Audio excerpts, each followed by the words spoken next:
Hello, everyone. Welcome.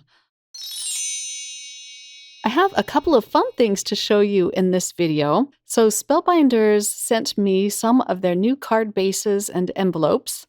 These are different from the ones that come in the card kits. These are a little more heavy duty, and they come in different colors and different sizes. So you get the standard A2 sized cards, and they come in top folding as well as side folding in the white and the cream.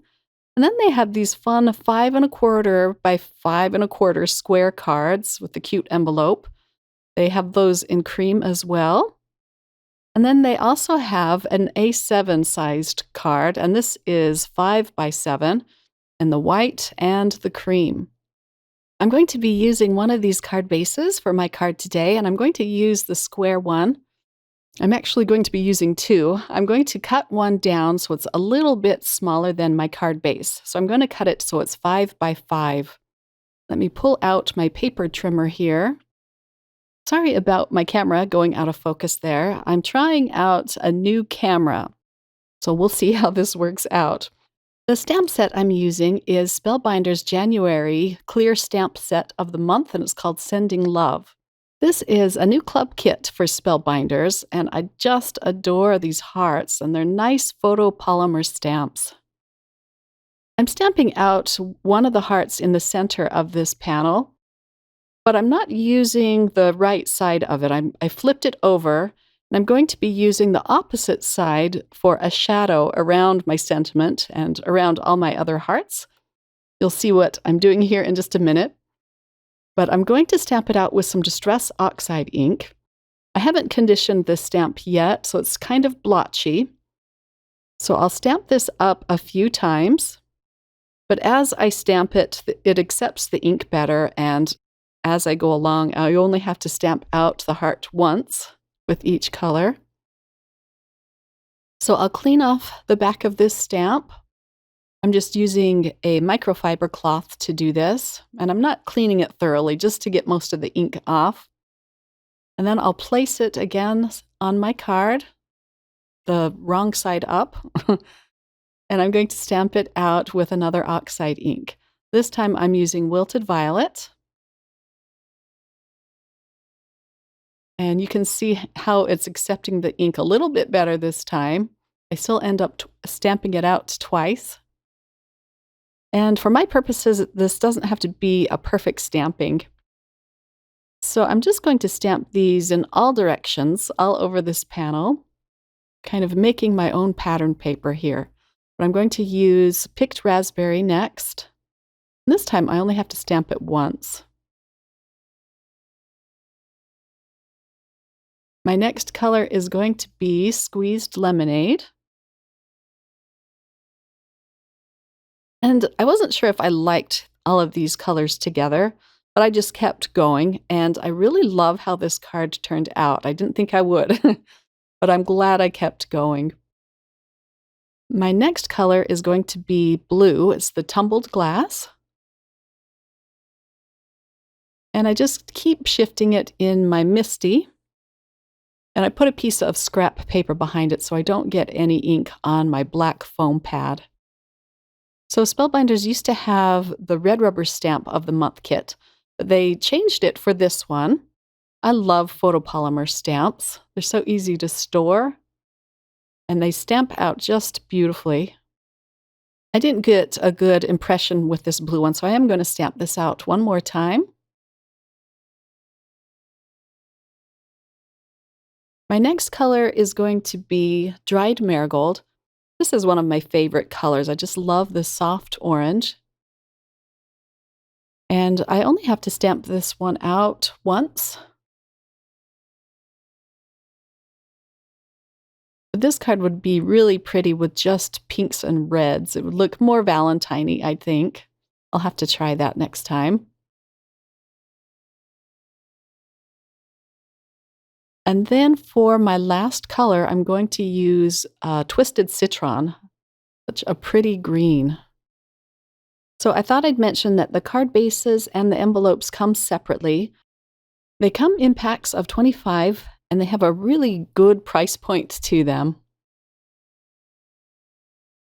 So I've used 7 different Distress Oxide colors on this panel, and I want to get all of the edges colored in, or stamped in, so I'm going to start reusing these same colors.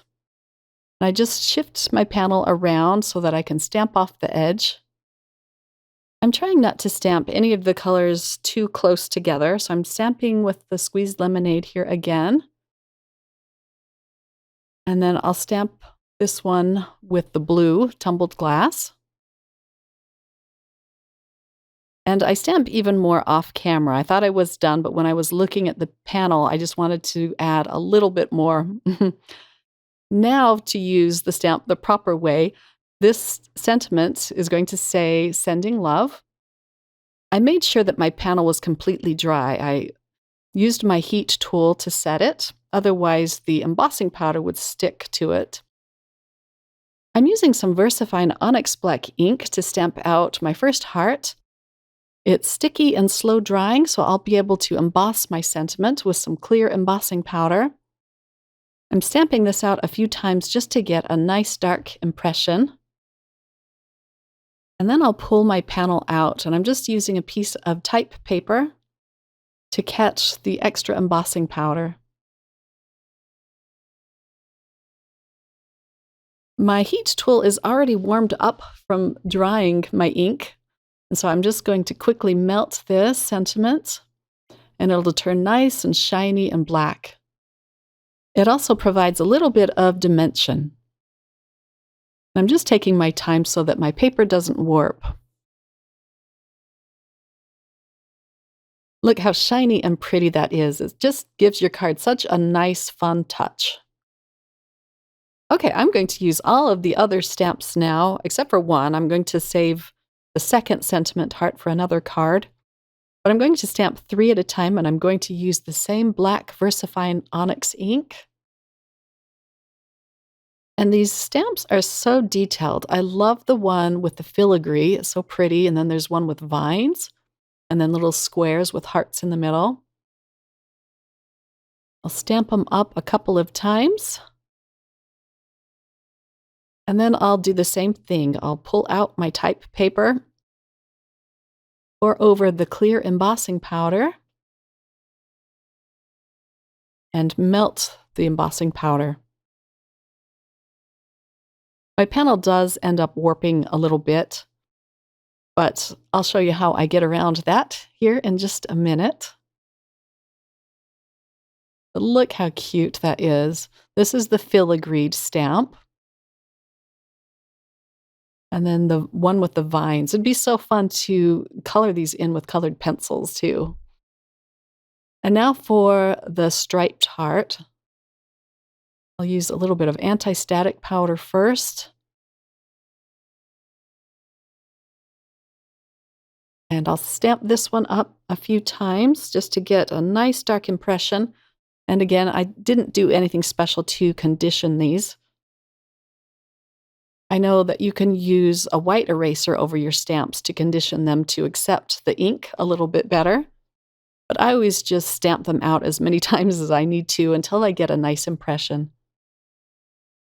Now let's melt this. I stamp in a few more hearts off camera. Now let's put this card together. I'm using some fun foam. This will give my panel some dimension. And I'm using some Spellbinders double-sided adhesive. I'll put adhesive on both sides. My dot liner just wasn't sticking to the fun foam, so that's why I'm using this strong double-sided adhesive. And then I use my all-in-one tool just to peel up the release paper. I'll speed this up because it does take me a while to do this. You have to really press the double-sided adhesive into the fun foam to get it to stick. And this is just a little bit smaller than my panel. Now I can attach it to the panel. And I'll pull up the release paper on the other side.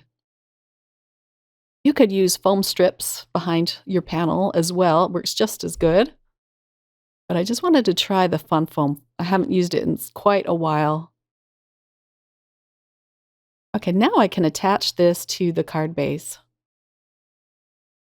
And again, it's a little bit smaller than the card base. I think that gives it a fun, more finished look. For a last touch, I'm adding a few flat beads around this panel. And I'm just gluing those down with a little bit of liquid adhesive. Also, this stamp set coordinates beautifully with the other club kits of the month for January. I decided not to add that last little bead. And here's a close-up look. I had so much fun putting this together, and I love how it turned out. Thanks so much for watching, everyone. Take care, my crafty friends. I'll be back again really soon with another video. Bye.